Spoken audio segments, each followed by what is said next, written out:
On the afternoon of December 26, 1900, the relief ship Hesperus navigated the churning North Atlantic, approaching the remote Flannan Isles.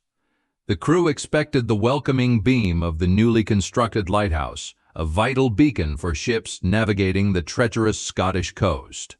Instead, they were greeted by an unsettling darkness. The massive stone tower stood entirely unlit, its silence cutting through the howling wind.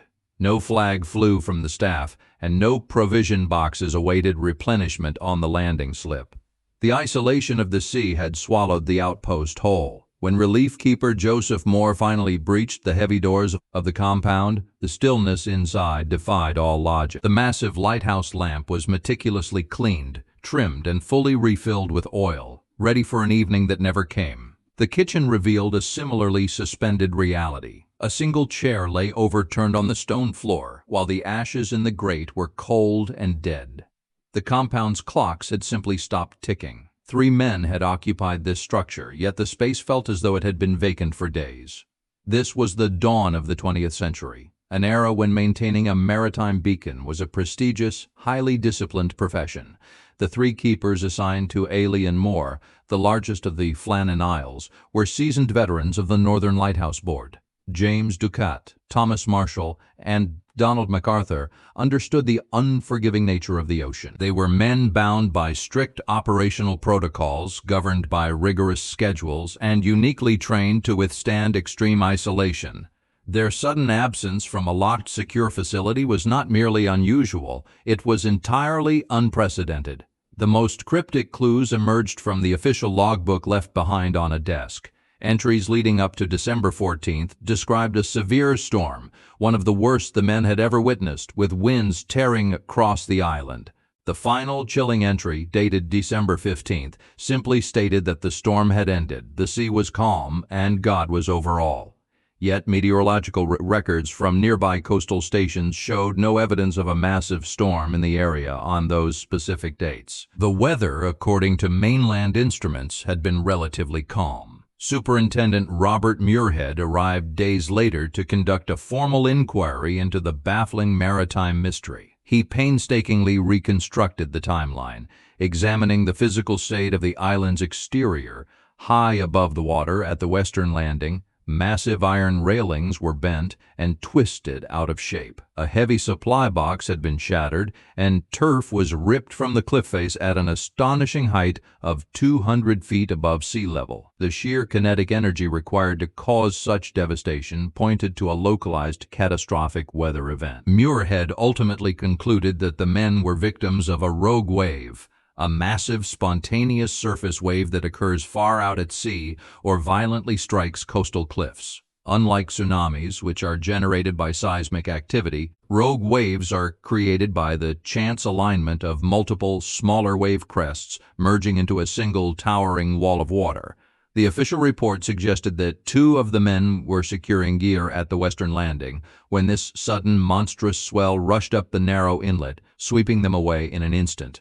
While the official explanation provided a plausible mechanism of death, it failed to account for the perplexing state of the keeper's protective gear. Inside the living quarters, only one set of heavy oilskins remained hanging on its peg, belonging to Donald MacArthur. Standard protocol strictly dictated that a keeper must never leave the lighthouse unattended. If 2 men were caught in a sudden deluge, why would the 3rd man rush out into a freezing winter gale without his essential waterproof clothing? The physical evidence fiercely contradicted the established rules of survival. The empty tower quickly became a canvas for wild speculation, pulling the narrative away from meteorological anomalies and into the realm of folklore. The tragedy captured the public imagination, transforming a tragic accident into a classic historical disappearance that inspired poetry, novels, and enduring myths. Whispers of giant sea serpents, foreign spies, and supernatural curses circulated through the Scottish mainland. The actual facts of the case were slowly buried beneath layers of sensationalized fiction, making the pursuit of the truth increasingly difficult for later researchers.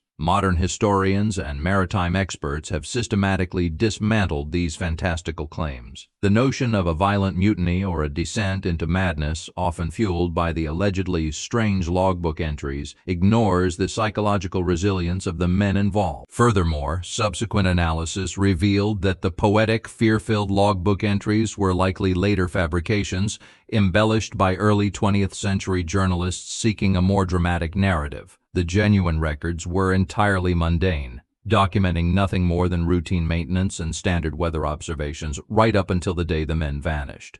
Returning to the physical evidence, contemporary oceanographers have re-examined the unique topography of Isle Moor to understand how a localized wave could strike with such devastating precision. The island features deep, narrow ravines cut into the rock, known as geos. When heavy Atlantic swells enter these constricted channels, a phenomenon known as constructive interference can occur. The funneling effect forces the water upward, rapidly multiplying the wave's height and velocity. A seemingly manageable sea can instantly produce a vertical jet of water capable of reaching the island's upper platforms. This geological trap perfectly aligns with the damage found at the western landing. If Ducat and Marshall were attempting to secure the mooring ropes and supply boxes in the face of a rising swell, they would have been positioned directly in the path of this funneled energy. The deafening roar of the ocean would have masked the approach of the rogue wave, offering no warning. The sheer force of millions of gallons of water erupting from the geo would have shattered the iron railings and carried the men into the freezing abyss below. Yet the shadow of the solitary set of oilskins still looms over this mechanical explanation. If MacArthur, the experienced third keeper, witnessed this catastrophic event from the safety of the tower, his subsequent actions remain entirely illogical. A seasoned mariner would know that plunging into a raging sea to attempt a rescue would be suicidal, especially without protective gear. The overturned chair in the kitchen suggests a sudden, frantic departure, a desperate reaction that overrides decades of ingrained training and the fundamental instinct for self-preservation. Psychological experts analyzing the case suggest that extreme environmental stress can trigger catastrophic decision-making even in highly trained individuals. The phenomenon of cabin fever, compounded by the deafening, unceasing noise of a North Atlantic gale, can severely impair cognitive function. If MacArthur saw his colleagues swept away, the sheer shock and sudden, profound isolation might have induced an acute panic response. In that fractured moment of terror, the rigid protocols of the Northern Lighthouse Board would have evaporated, leaving only a desperate, fatal impulse to run toward the disaster. The loss of the three men forced a critical re-evaluation of maritime safety protocols across the globe. Following the tragedy, Lighthouse authorities mandated that communication systems be drastically improved, accelerating the implementation of wireless telegraphy in remote outposts. The absolute rule that a station must never be left completely unattended was reinforced with even harsher penalties. The tragedy served as a grim catalyst, ensuring that future generations of keepers would not face the same profound isolation that defined the early days of the Flannan Isles outpost. Despite these advancements, the ocean continued to demonstrate its unpredictable power. Decades later, similar rogue waves were documented striking other coastal structures with terrifying force. In 1985, a massive wave shattered the windows of the Fastnet Rock Lighthouse in Ireland, a structure sitting over 150 feet above the water. These subsequent events provided chilling validation for Muirhead's original hypothesis. They proved that the ocean is capable of generating localized anomalies that defy standard meteorological modeling, striking with a suddenness that leaves no time for reaction. The realization that such immense, invisible forces roam the oceans fundamentally shifts our understanding of maritime history. It suggests that countless ships and crews lost without a trace over the centuries may not have fallen victim to poor navigation or structural failure, but to the unpredictable leviathans of water. The Flannan Isles incident stands as one of the earliest, most meticulously documented encounters with this phenomenon, transforming a localized Scottish tragedy into a crucial data point in the broader study of oceanic physics. Even with modern oceanography providing a compelling mechanism for the disappearance, the precise sequence of events on that December afternoon remains permanently obscured. We can model the wave dynamics and analyze the twisted iron, but we cannot reconstruct the human element. The final moments of Ducat, Marshall, and MacArthur exist only in the realm of theory, Did they see the wave approaching?